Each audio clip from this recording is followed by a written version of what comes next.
अल्हम्दुलिल्लाहि रब्बिल आलमीन वस्सलातु वस्सलामु अला सय्यिदिल मुरसलीन अम्मा बाद फ़अऊज़ु बिल्लाहि मिनश शैतानिर रजीम बिस्मिल्लाहिर रहमानिर रहीम अस्सलातु वस्सलामु अलैका या रसूलल्लाह व अला आलिका व अस्हाबिका या हबीबल्लाह।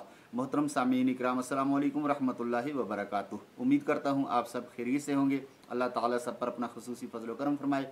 मैं आपका खादिम मोहम्मद फ़याज़ अत्तारी अपने यूट्यूब चैनल महकते फूल फ़याज़ अत्तारी में एक बार फिर एक नए देसी इलाज के साथ हाजिर खिदमत हूँ।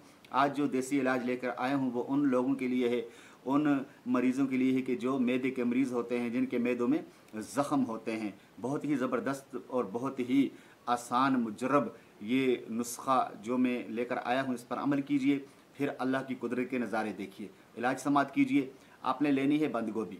बंद गोभी लेकर उसका रस निकालना है और उस रस को आपने 2 हफ्ते मुसलसल सुबह दोपहर और शाम एक एक गिलास आपने उस रस का पीना है। बंद गोभी के रस का आपने पीना है एक एक गिलास सुबह दोपहर और शाम को। और फिर साथ साथ इसका सालन भी आपने इस्तेमाल करना है। गोभी के बंद गोभी के सालन को भी आप इस्तेमाल करें अपने खाने में।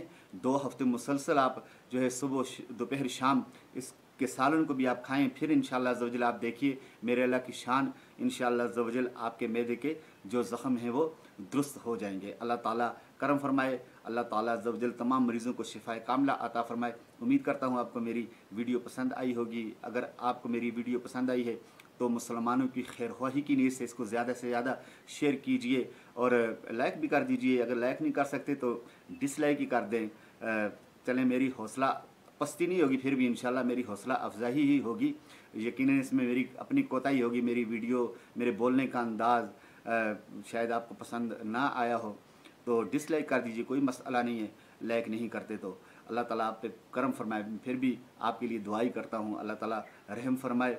तो चैनल को सब्सक्राइब कर दीजिए और बेल आइकन के बटन को भी दबा दीजिए ताकि मेरी हर आने वाली नई वीडियो का नोटिफिकेशन आप तक बआसानी पहुंच सके। अगर ज़िंदगी ने वफ़ा की तो एक बार फिर एक नए रूहानी इलाज के साथ, किसी नए देसी इलाज के साथ या किसी वाक़ये के साथ इंशाल्लाह आपकी बारगाह में फिर दोबारा हाज़िरी होगी।